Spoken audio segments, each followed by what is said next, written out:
Hello, sir. Hello, hey everyone. So let's begin. Hello, everyone. I, Angel, the internship head at Placement Cell of Shivaji College, welcomes you all to this live session under our series Success Stories. Today, we have with us our prestigious alumni Akshay Jain. He graduated from Shivaji College and did his post graduation from Delhi School of Economics. With more than 6 years of experience, he is a senior data scientist at Fidelity Investments. He's an expert in his field. We welcome you, sir. Hey, thanks Angel. Thank you for inviting me. It's great to be, nostalgia hitting me a lot right now. So, yeah. Yeah. All right. So let's begin with the questions. Okay. So our first question is, could you describe one of your typical work days? Yes, definitely. So, typical workday starts with the data and ends with the data, right? So, in the meantime, in the middle time, start to end. So, I think people have a lot of I would say judgments around those buzzwords that are floating into market, machine learning and a lot of algorithms and things like that. Yeah. Let me tell you that that's only a 30 to 40% of our job. The main job Right. is how to get the data right. Because if that is wrong, then nothing of that buzzwords will work. So Right. if you start with the data and take it in a fashion that it's ready to be consumed, right, in a meaningful way. I think that's what pretty much we do 60% of the time, right? And it's to start with, it's not a very.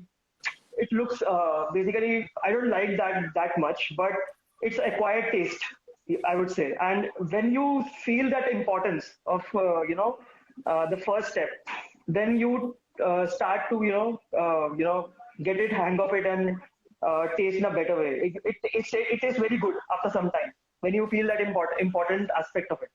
So that's what I would say a typical day of my looks like. All right. Okay. So, what exactly was your inspiration to switch from economics in graduation to actuarial sciences? Mhm. So actually, see, the common thing in economics actually is statistics, Yeah. maths and Yeah. predictions, and in economics we do a lot of inferencing.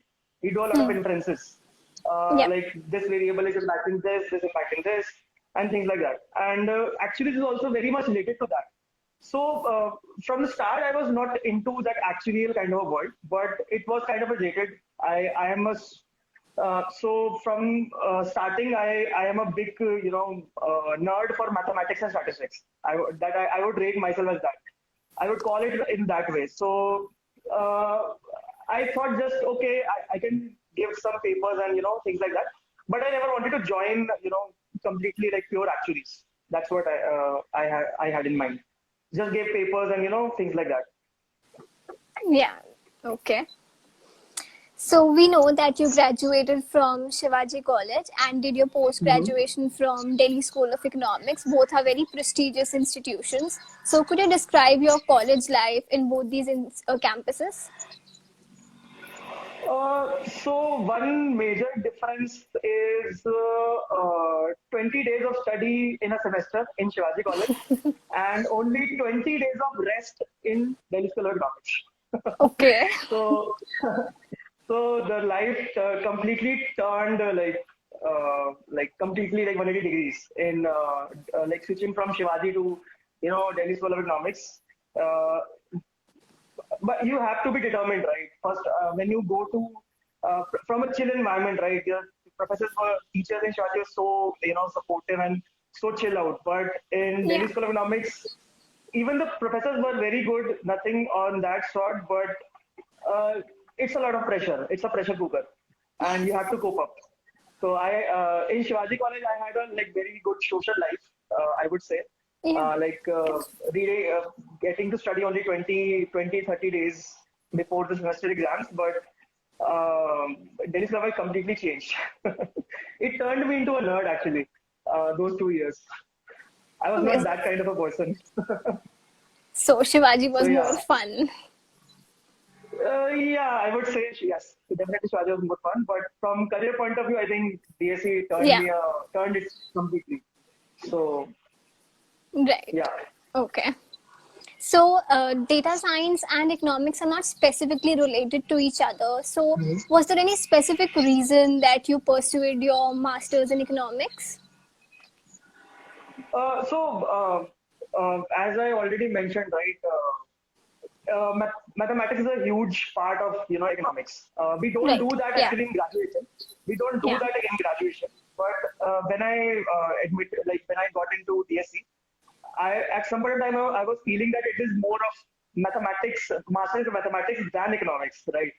So it was Okay. that quantitative in nature. So and as I told you, right, I'm a big fan of mathematics and statistics from the start. So, uh, so that's the reason why like I pursued the masters, and obviously economics is in my heart from the starting. So, there those three combinations, and my passion for these three things took me to DSC. So that's what. Right. And Yeah. to your what was the exact question? Uh, Like, what was the specific reason you pursued your master's in economics? Like, it's not okay, data science and it's not related. No, I'll come to the data science data part. But this is the reason, like, why I gave admission tests and gone ahead for masters in economics. Right. So, you have great interest in mathematics, statistics, and economics. Yes. Very difficult subjects, I must say. Okay. So, could you tell us something about AWS and how is it related to your credentials?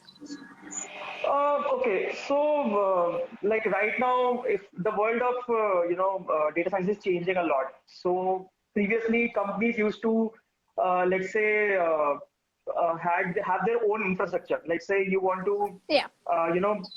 make the machine learn like what do you want to get it done, right? Now what happens is the infrastructure becomes very costly for big firms, right? They have terabytes and gigabytes of data sets, and it's very Right. difficult for them to hold and to manage those kind of things. So AWS is a new technology that has come into place all around the world. It's basically is a service that we are using, right? All the Okay. data and all the things that we develop as a data scientist, they all reside in cloud. So it's cloud is not the white cloud that we see. It's Yeah. basically a service that we pay for. So you pay and use. It's that simple. So that's why we are, like the data world of data science like moving towards cloud because it's a hell lot cheaper. It manages your data sets quite in a very managed way, a very good way, and it's very easy to switch from homegrown infrastructure to a cloud service like Amazon Web Services. Okay. So there are So, multiple good reasons why AWS is used, and it's very much linked with our day-to-day job. professional. Yeah. Yeah. All right. Okay. That was very informative. So, could you tell us something about your roles and responsibilities as a data scientist? So roles and I think I touched a lot on data sets and data part of it, and so basically it's an end-to-end journey, I would say. So it starts with let's say uh, you have a customer base, for example. You have some kind of customers, and a business problem comes in. Like I want to identify what customers would be interested in, let's say, purchasing a credit card, for example. Right. Right? There's a bank, right? For example. So now this is a business problem that we typically get. We typically you can imagine a lot of problems that can be Yeah. solved using data science. So this is a typical problem, and it's simple, plain English. So the first responsibility is to convert that problem from a business problem to a data problem, because ultimately Okay. we'll be going using data, right? So Yeah. that's a huge step actually, and that's a very difficult step, I would say. Machine learning is not at all difficult. It's the difficult part is to convert those business problem to a mathematical problem, right? Because ultimately maths is everything in this space. So you need to convert, and you need that thinking in mind. You need to be quantitative thinking in mind, that how do I convert this problem into a math problem? And once you're able to convert it in a logical way or an interpretable way, I think 50% of the job is done. All Then the right. responsibility Yeah. comes. Then the responsibility comes, like what's data it will support, like scoping the project in a way, like setting the timelines. Like this will be finished in, let's say, 3 months or 4 months. How complicated is that? And meeting with the business partners, because they are the ultimate consumers of Yeah. our solution, right? We Mhm. can't do anything without their support. So that's the one of the very important aspect of the job role. And then finally building the product, I would say a recommendation system, that okay, these are the customers that you can reach out, right?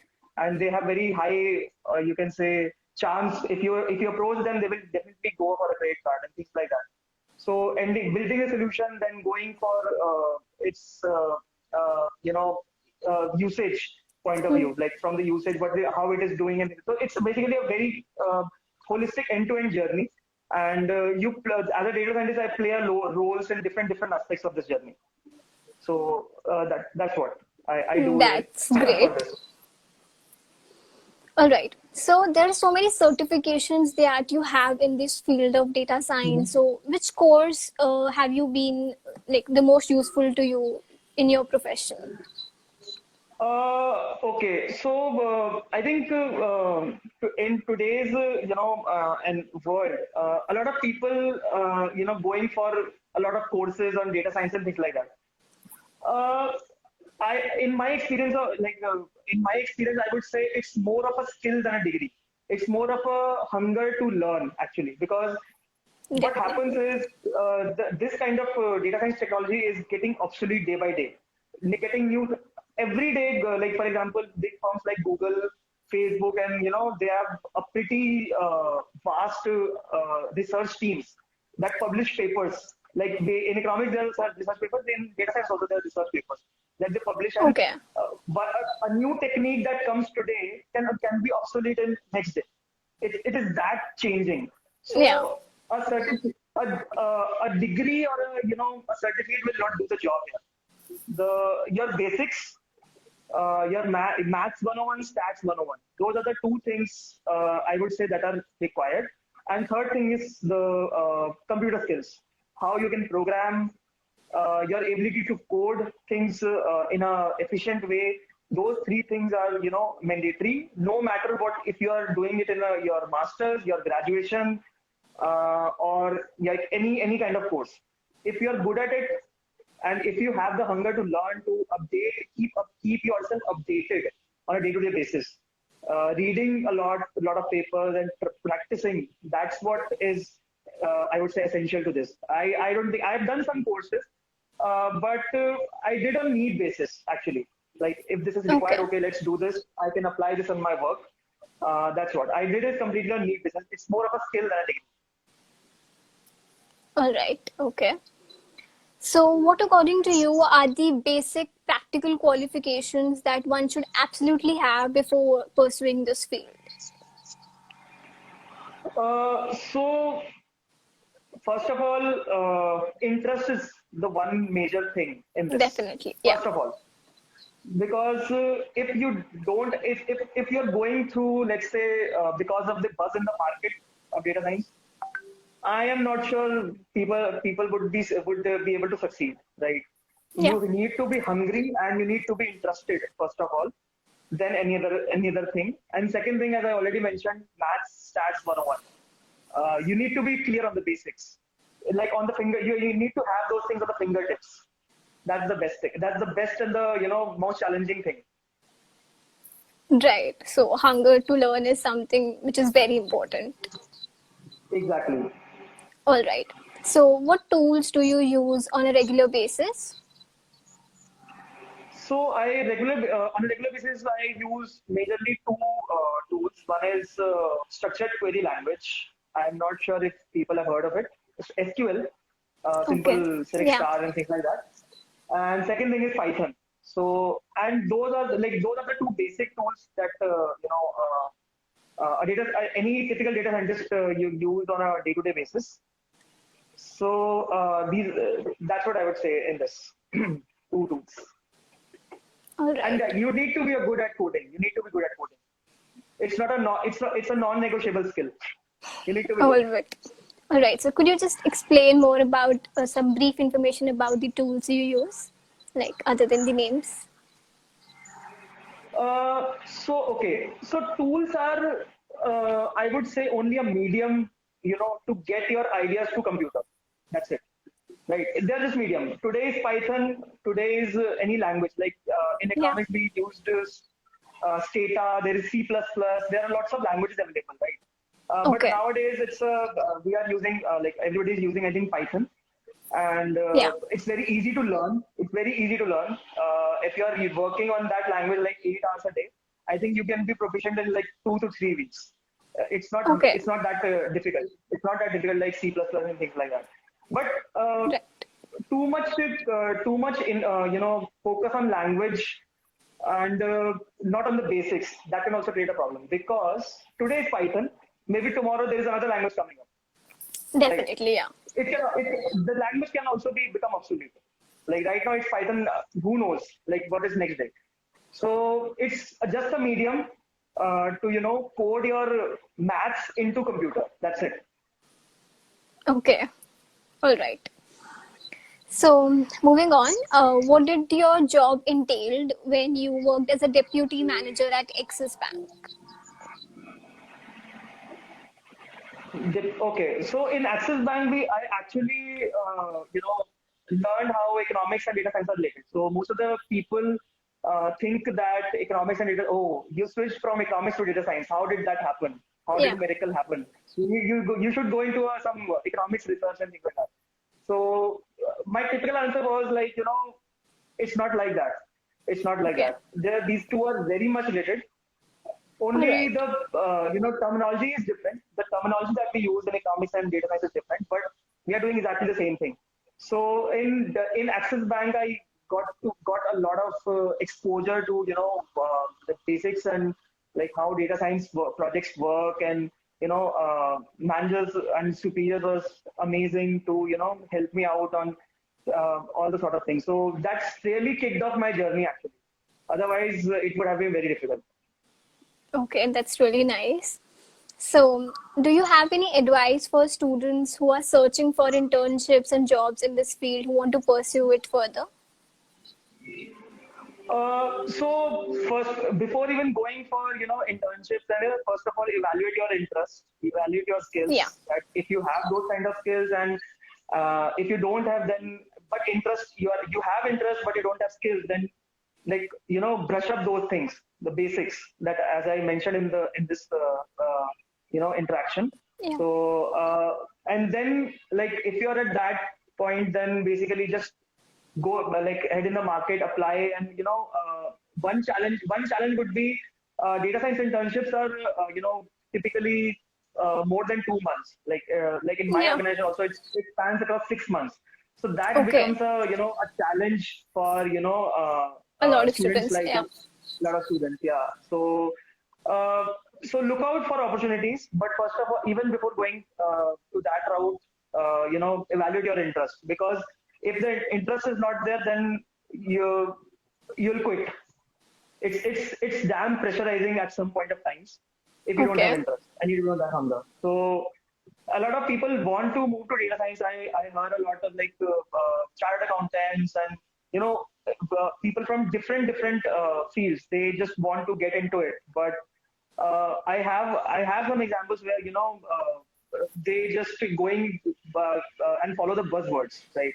Don't know the Yeah. reality actually. So that's why get familiar with the reality. There are a lot of online problems as well, data science problem as well. Try to Okay. solve them and see if you are getting interested in those kind of problems. Only then start your journey. Right. Otherwise you will be stuck. Otherwise you will be stuck. Okay. That was a great piece of advice.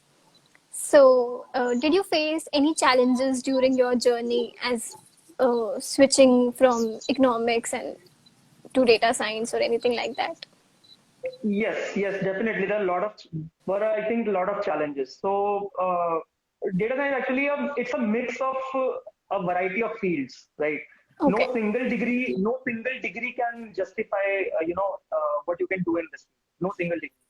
So, so I was good at maths and stats, but programming, when it comes to programming, because being a commerce student, being a commerce background, economics, and the coding skills was a big challenge for me. I can But again, understand. yeah, so that was a challenge, but it's a good challenge since I wanted to do that.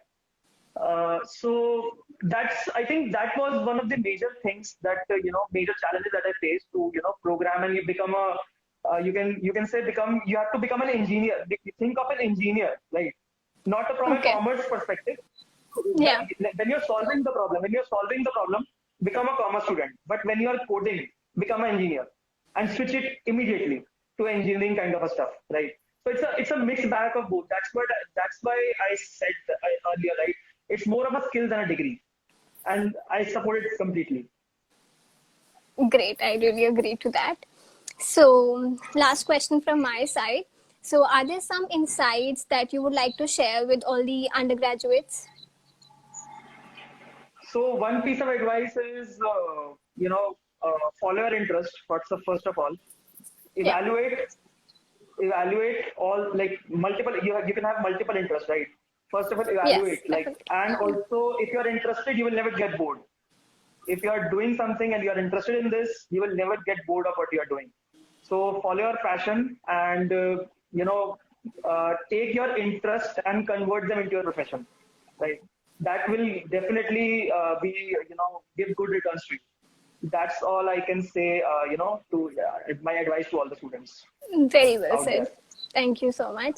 So, we're open to questions. So, I request the audience to write their questions in the chat box.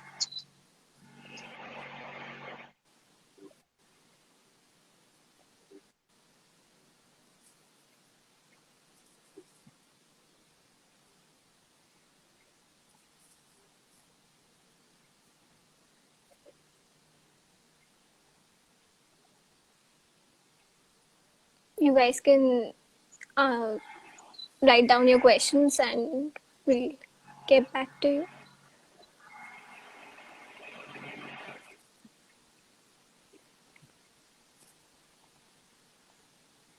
I think the questions are pretty exhaustive.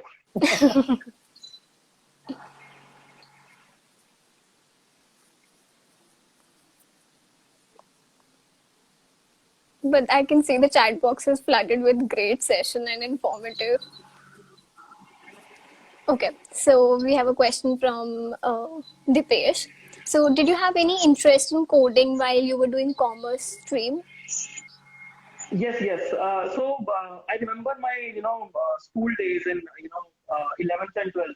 I was like a typical commerce student, and I got an option of learning information technology as a additional subject. So in that piece, started developing interest for coding, right? So it goes Okay, down to those basics and how you develop your interest. So fortunately, I happened to learn some piece of coding in class 11th and 12th, okay, and that's what gave me a kick that okay, I am interested in coding. So let's see what can I do with that in future. So with that, that study, I think I was able to apply not in 5 years of bachelor and masters, but after that I was able to apply those things okay. indirectly. So, So did you do any course also like during your school time for learning coding? no, I didn't do any course. I just learned from on the job, only Okay, experience. Yeah. okay, that's really great. So, Dipanshu asks, what are your work responsibilities? So I think this is yeah, one of the questions also, right? Yeah, This yeah, responsibility. So the work responsibility actually like it depends on where your project is. Like as I mentioned, right? It's a journey. It's a journey with the 6 to 7 middle points. and you have a role to play in all those middle points: data, algorithm, deployment, testing it out. The right now today's machine learning space or data science space is becoming an end-to-end. The requirement is, Yeah. you should know everything. The expectation of the companies is that you should know everything right now, and it has changed for in only if this expectation has changed only like last 2 years. I have seen this, right? So not even if you're outsider or inside this data science space, end to end, the construction of end to end solution is a necessary skill apart from those that I mentioned here. So this is the expectation, and this is a role that we typically try to justify on a day-to-day basis. You should know everything. Yes, the expectations right now is there. You should know All everything. right. Okay. So another question is, what is the difference between a data scientist and a data analytics? Okay, so if I go a little back, like say 5 or 6 years back, right? So analytics and data science were, I think, more or less a similar, same field. Like data sciences were actually a part of analytics, right? A small Okay. team that can live under analytics. But analytics basically just you have the data and create some good visualizations, right? So that you can get some insights out of it. Typically, we do that in economics also, right? Yeah. What you can infer if you have given a data set, what you Yeah. can do with that, and what you can infer about that, right? That is typically, we can say, a broad definition of analytics. Now, data science was a part of it, but right now, since the field has become too vast, it's spread across multiple pieces. So it has now become a very separate thing from analytics. Now we don't use basically merge these two things. So my organization also, like, we have a specialized data science team, and it is not a part of analytics anymore. It's Okay. a completely separate, you can say, business unit altogether. So because of the, if a subject becomes too vast, you have to take it out from its superset and create its Yes. own set.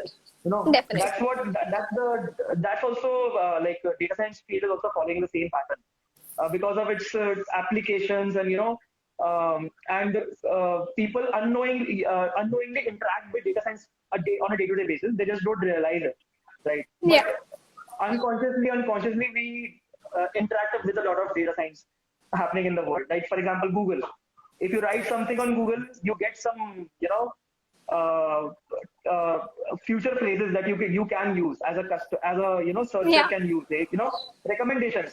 That is also data science, right? And we don't realize those things in day-to-day basis. Yeah. If you are online shopping online, right? You get, okay, in the past you have purchased this product. What about we recommend you this product, right? That is also data science. That is also coming out of the data that you have given to the online retailers. So it's a growing field. Again, it's growing. It's in a growing phase. So we don't confuse this with analytics anymore. Yeah. So it's a very dynamic and a vast field. Yes, yes, yes. Okay. So Dhere asks if you can share your experience while working at Axis Bank. Okay, so it was really a start for my career, right?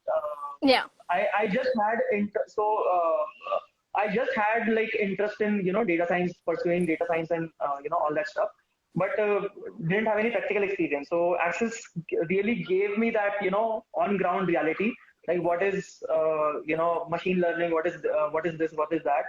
So I would say Axis Bank has contributed a lot to my journey. Right, it was my first company, and uh, uh, I can't thank Axis Bank enough actually for this, right? Because if not given me this, like I would have not been here. So pursuing my interest. So it definitely kickstarted your journey. Exactly, definitely kickstarted me. All right. So how was your experience at Fidelity Investments? Okay, so Fidelity, so it's basically like getting a good start from Axis Bank, right? Yeah. It's basically, let's say, initial rocket engine, for example, right? Okay. It took, so Axis basically just started me off a little. It gave me a kick, but Fidelity took it to the orbit outside the Okay. Earth, right? So that's what I would say. Learning curve in Fidelity is, it's steep and it's becoming steeper day by day. That's what I can say, because one thing is uh, till Axis Bank, I was a statistician, like first of all, like Okay. Yeah. statistics, mathematics. It was still Axis Bank, like coding was okay and things like that. But Fidelity gave me a real, turned me into a engineer as well. Like as I mentioned in the previous conversation, right? You have Yeah. to think as a statistician and as an engineer at the same time. So that Fidelity gave me that thinking actually, like how to become an machine learning engineer, and switch these two things in a very short span of time, right? So my peers, like I have my team has a good amount of economists, good mix of economists, statisticians, engineers, coders, and so if we are doing a particular project, for example, then Yeah. I will be paired with an engineer, right? Now I will Okay. teach him, let's say, statistics, like how to turn a business problem to a math problem, right? And he will teach me, or she will teach me coding skills, right? So it's a synergy of efforts, I would say, and that's what no single degree can justify it, right? Yeah. It's you should know everything, and it will, with experience you will get to know this. Okay. Great. That's really great.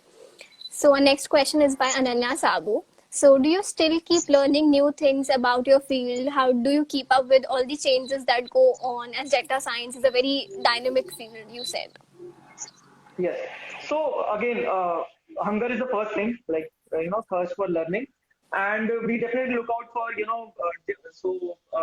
research papers and things like that.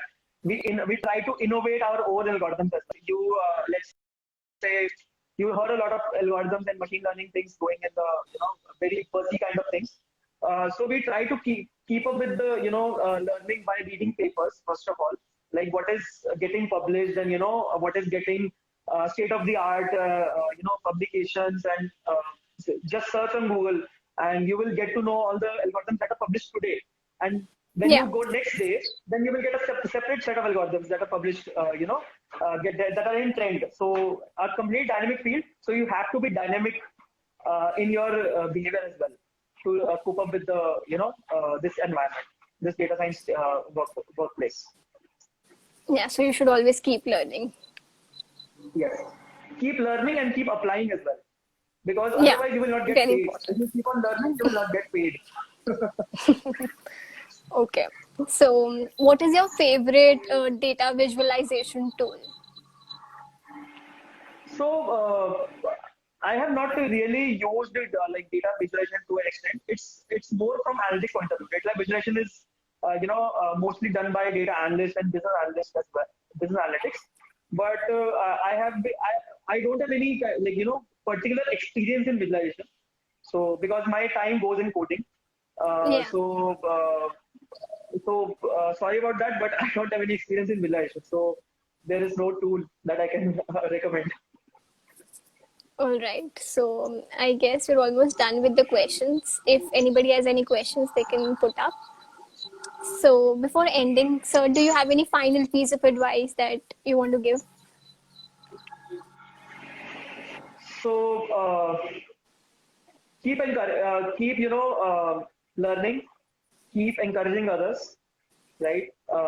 I hope this was a encouraging session for everyone, Definitely. uh, and keep hungry, keep that hunger in mind, and Yeah. follow your passion.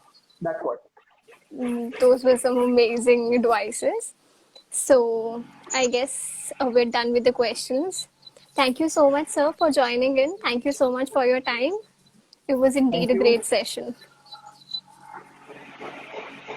Thank you so much. Yep. Bye bye. Bye.